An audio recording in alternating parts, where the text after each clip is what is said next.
Ilaben mobile આ હાથમાં લીધો ને ત્યારથી એને આવું છું.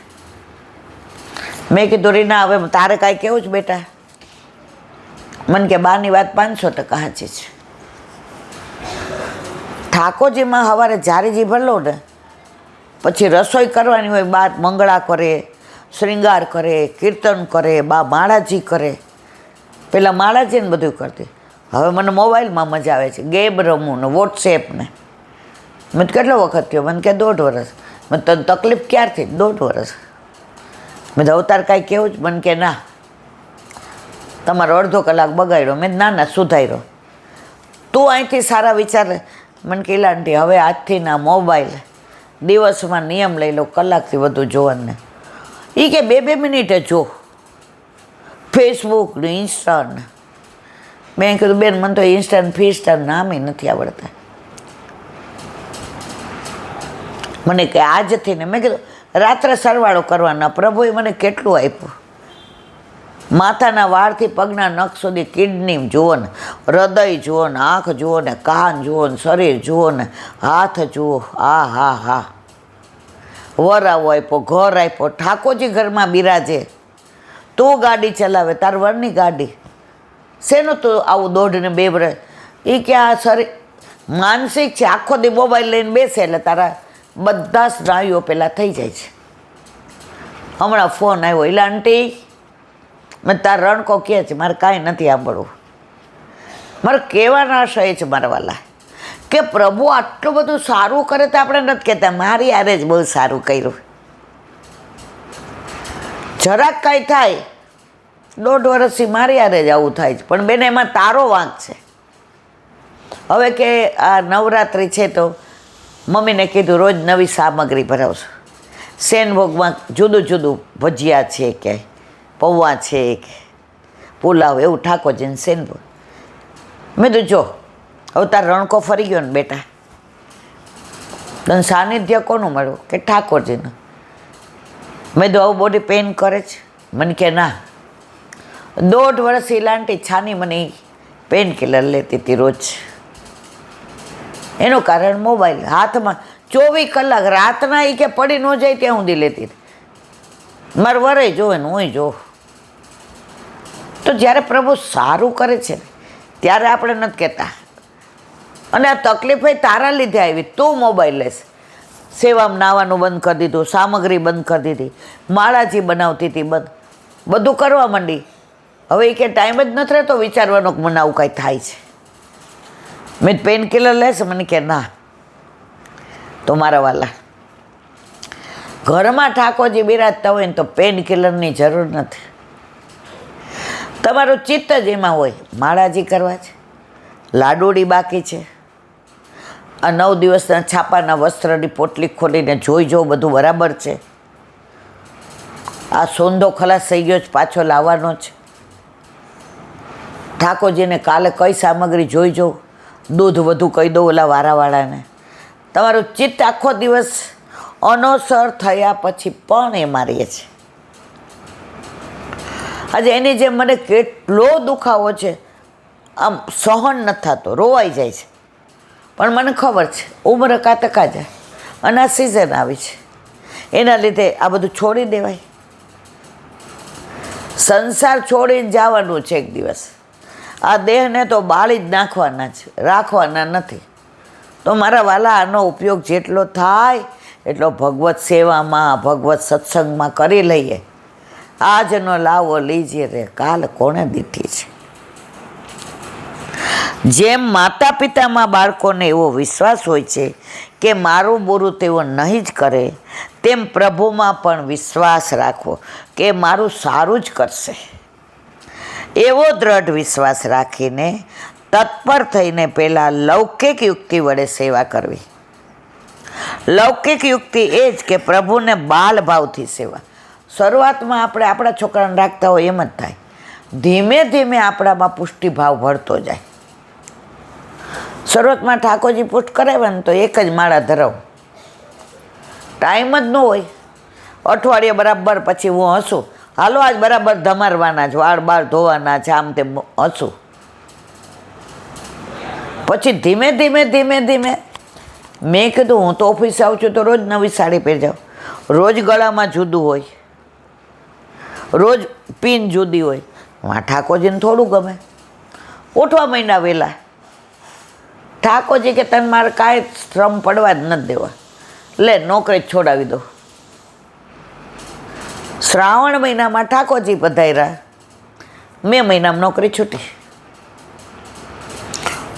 કેટલા વર્ષ વહેલી બધાય સમજાવવા આવ્યા, નથી સમજવું. ટાઈમમાં પરિસ્થિતિ એ ગયો અને દીકરો અનુકૂળ નહોતો એ અમેરિકા હોય. વારંવાર શું કામ કહું છું ખબર છે? એ મારા વાલા પ્રભુ ઘરમાં પધારશે ને એની વ્યવસાય કરી લેશે, તમારે નહીં કરવી પડે. ઘણે બેન મારે 2 દીકરી છે, પછી પાછળ ઠાકોરજીનું મેં તો આ બંગલો છે એનો એ તો વીલ કરી નાખ્યું છે, તો ઠાકોરજીનું એના ઉપર છોડી દો ને, એને જ્યાં પધારવું હશે ત્યાં પધારશે. હમણાંનો જ દાખલો આપો. એક બેને ઠાકોરજી પુષ્ટ કરાવ્યા એટલે એક દીકરી એને કહી દીધું, જો તાર દીકરો નથી અને મને આ તારા તૂતમાં રસ નથી, હું તાર ઠાકોરજીની સેવા નહીં કરું. તો કે કાંઈ વાંધો નહીં, તને બ્રહ્મ સંબંધ છે તો હું લીલામાં જાઉં એટલે ગુરુ ઘરે જ પધરાવી. હા, એ જાપેજી કરીને પધરાઈ આવીશ. હવે એ બેનને 2 પગે નીનું ઓપરેશન કરવાનું આવ્યું. એટલે એની દીકરી બહાર નોકરી કરતી હતી, અપડાઉન કરતી હતી. એટલે એણે એમ કીધું કે હું અઠવાડિયાની રજા લઈ લઉં હોસ્પિટલમાં તું રહે ત્યાં સુધી, પછી ફિઝિયોથેરાપીવાળા આવે એટલે તને બાય રાખી દઉં. એટલે એ બેને એમ કીધું કે પણ પહેલાં ઠાકોરજીને હું ક્યાંક પધરાવી દઉં બેટા, કારણ કે હવે મારાથી 15-20 દી તો સેવા નહીં થાય. તું માનતી નથી એટલે, નહીં તો તું સેવા કરતી હો. અઠવાડિયું તારા જ નહીં થાય ને, ચાલો અઠવાડિયું હું કરી દઈશ, તું રાજી રહીશ ને, તારો જીવ બળે છે ને. ગુલામ હામું જોવા બેડા. એ કે તને ફાવશે? અમે પૈણા ન હોય પાટલે તો બેઠા હોય ને, જાનમાં તો ગયા હોય ને, તું કરતી હશે મને ખબર છે.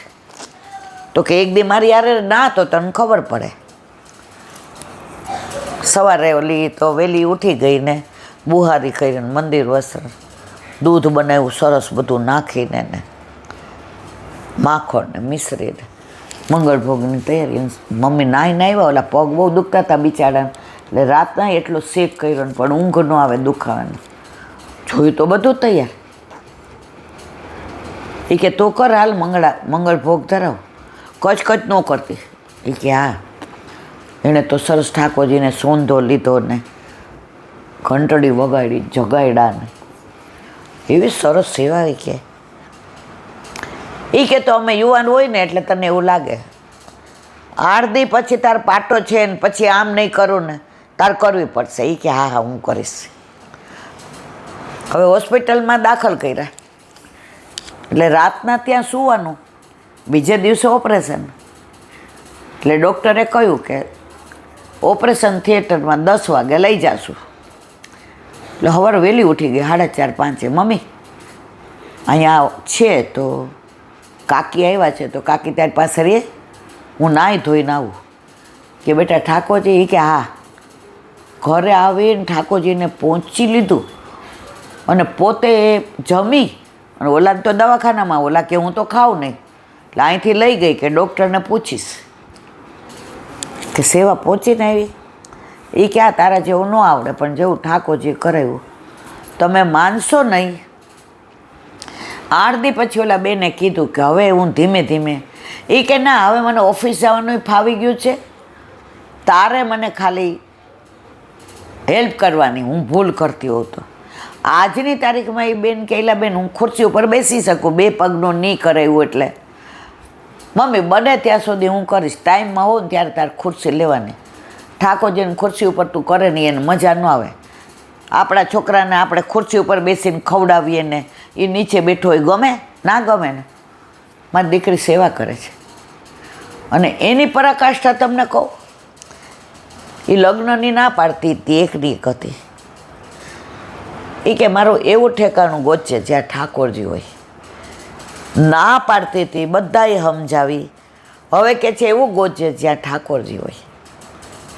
આનો સ્પર્શ મળે, આનું સાનિધ્ય મળે, આની સન્મુખતા મળે. મારા વાલા, તમારે મારે કાંઈ નથી કરવાનું, બધું એ કરવાનો છે. એકવાર એની સન્મુખ થઈ જાઓ. હવે કે છે લૌકિક યુક્તિ એ જ કે પ્રભુને બાલભાવથી સેવા, અથવા તો એક પતિવ્રતા સ્ત્રી જેમ પતિની સેવા કરે તેમ પ્રભુની સેવા કરવી. દેશકાલનો પણ વિચાર કરવો. જેવો દેશ હોય, જેવો સમય હોય, શીતકાલ, ઉષ્ણકાલ કે ગમે તેવો હોય, તેનો પણ સેવામાં વિચાર કરવો. પ્રભુની અવસ્થાનો વિચાર કરવો. જે અવસ્થાનું સ્વરૂપ હોય તે અવસ્થાને અનુકૂળ સેવા કરવી. બાલ્યાવસ્થા, કિરોવસ્થા એનો વિચાર કરીને તદ અનુકૂળ સેવા કરવી. આપણે ઋતુ પ્રમાણે, દેશકાલ પ્રમાણે, સમય પ્રમાણે વ્રજમાં ગયા હતા તો ઓલા વૈષ્ણવ કહેલા બેન, મેં તો કીધું જા યમુના જેમ સ્નાન કરી આવો, અહીંયા મેળ નહીં પડે, મારે 7:30 નીકળવાનું છે, કામનમાં જવાનું છે. ત્યાં ગોકુલચંદ્રજીમાં આરતી જ આવી જાય 9 વાગે. હાલ તું ગોકુલચંદ્રમાં જ છો એટલે તું જ ત્યાં દર્શન આપવાનું છે. મને એની વાત બહુ ગમી ગઈ. સાક્ષાત માને હવે કહી શકે, મૂર્તિ માને એ કહી શકે નહીં. બોલો હરિરાય મહાપ્રભુ દયારામભાઈના ચંદ્રાવલા. હજી તો આપણે મંગલાચરણમાં છીએ. અષ્ટસખાનું ચાલે છે. આનું વિવરણ આપણે 2 વર્ષ પહેલાં કર્યું છે, પણ પુસ્તકના અનુસંધાનમાં જરૂરી છે એટલે આપણે કરીએ છીએ. સુરદાસજી અને કૃષ્ણદાસજીનું કાલે વિવરણ કર્યું. આજે પરમાનંદદાસી. પરમાનંદદાસીનો જન્મ કનોજમાં એક કનોજિયા બ્રાહ્મણને ત્યાં થયો હતો. સંવત 1550 માગસર સુધી 7. તેના જન્મ સમયે પિતાને ખૂબ દ્રવ્ય મળ્યું, તેથી તેમનું નામ પરમાનંદ રાખ્યું. તેઓને બ્રહ્મ સંબંધ દીક્ષા 1577 એટલે કે 27મે વર્ષે લીધી અને 1641માં ગોલોકવાસ થયો. પરમાનંદદાસી શ્રીનાથજીમાં મંગળાના કીર્તન કરતા. તેમની આસક્તિ નવનીત પ્રિયાજીમાં હતી, એટલે એમના બધા બાળ લીલાના વધુ કીર્તનો છે. સારસ્વત કલ્પમાં તેઓ તોકસખા હતા, તેમજ લીલામાં ચંદ્રસખી રૂપ તેમનું હતું. તેઓએ ખાસ કરીને બાળ લીલા વિશેષ રૂપમાં વર્ણવી છે. વ્રજમાં નિવાસ સુરભીકુંડ પર છે. ગિરિરાજજીનું પ્રથમ દ્વાર છે. જેઓને પ્રથમ સાનુભાવ સ્વપ્ન દ્વારા ક્ષત્રિય કપૂર જલગરિયાની ગોદમાં બિરાજી રહેલા શ્રી નવનીત પ્રિયાજી આપ્યો. તે જ દિવસે અડેલા વિશે મહાપ્રભુજીના સેવક થયા. તેમના કીર્તનો ગાતા પરમાનંદની પ્રાપ્તિ થાય છે અને અનેક કીર્તનો ગાયા જેવો પ્રભુનું અંગ શ્રવણ છે. કુંભનદાસી રસકંદ કુંભનદાસી કહેવાય છે, જેઓએ નિકુંજ લીલાના અનેક વિધિ પદની રચના કરી. શ્રીજી સન્મુખ ગાયા છે, જેઓ ગૌરવા ક્ષત્રિય હતા. શ્રી ગોવર્ધન પાસેના જમનાવતા ગામમાં રહેતા હતા. તેમનો જન્મ 1525 ચૈત્રવદી 11ના દિવસે થયો હતો. તેમના ઘરની આર્થિક સ્થિતિ ઘણી જ નબળી હતી. તેમને 7 પુત્રો થયા. નાની એવી ખેતીમાં કુટુંબ પોષણ થતું હતું. તેમના 2 પુત્રો સેવા યોગ્ય છે તેમ તેઓ માનતા. એક ચત્રભુજદાસ, જેઓ સેવા અને ગુણગાન બંને કરતા, અને કૃષ્ણદાસ ફક્ત ગાયોની સેવા કરતા. સંવત 1556માં 31મે વર્ષે મહાપ્રભુજીને શરણે આવ્યા. 31મે વર્ષે મહાપ્રભુજીએ તેમને કીર્તનની સેવા સુપ્રત કરી. તેઓ પ્રેમ લક્ષણા ભક્તિમાં મગ્ન રહેતા. શ્રીનાથજીની સેવા તેઓ રાજભોગ સમયે કરતા. કૃષ્ણાવતારમાં તે અર્જુન સખા હતા. લીલામાં જેઓ વિશાખા સખી હતા. ખાસ કરીને નિકુંજ લીલાનું તેમનું ખૂબ ગાન કર્યું. અનેક પદોની રચના કરી. એક એક પદ એવા માર્મિક અને હૃદયસ્પર્શી છે કે એકાંતમાં બેસી ભાવના વિચારતા લીલા રસમાં મગ્ન બની જવાય. તેમની આસક્તિ શ્રીનાથજીમાં હતી, જેમનું પાકટ્ય પ્રભુના હૃદય સ્થાનથી થયું છે. દ્રવ્યનો સંકોચ ઘરમાં બહુ હોવાથી ગુસાઈજી એકવાર પરદેશ સાથે ચાલવાનું કહ્યું, પરંતુ શ્રીજીમાં આસક્ત હતા, તેથી દૂર કેમ રહેવાય? પહેલાં જ મુકામ પડ્યો ત્યાં જ વિરહ તાપથી જ્વર તાવ આવી ગયો. શ્રી ગુસાઈજી સમજી ગયા અને પાસે આવી આજ્ઞા આપી, તમારો પરદેશ પૂરો થઈ ગયો, જાઓ શ્રીજીની સન્મુખ, ત્યાં પણ શ્રીજી તમારા વિરહમાં જ બિરાજે છે. આ સાંભળતા જ દોડીને શ્રીજી દ્વાર પહોંચ્યા. સંવત 1640માં ભૌતિક દેહ છોડી સદાને માટે નિજ લીલામાં પધાર્યા. જેઓએ અનેક ભાવોના કીર્તનોની રચના કરી, ભાવિક માટે ભાવનાના પણ અનેક પથ નિર્દેશક બન્યા. તેમના કીર્તનોમાં માધુર્યતા, રસરૂપતા, અલંકાર, બધી રીતે પરિપૂર્ણ ભાવનાનું પોષણ કરવું યોગ્ય રચના જરૂરી છે. બોલો વલ્લભાતી.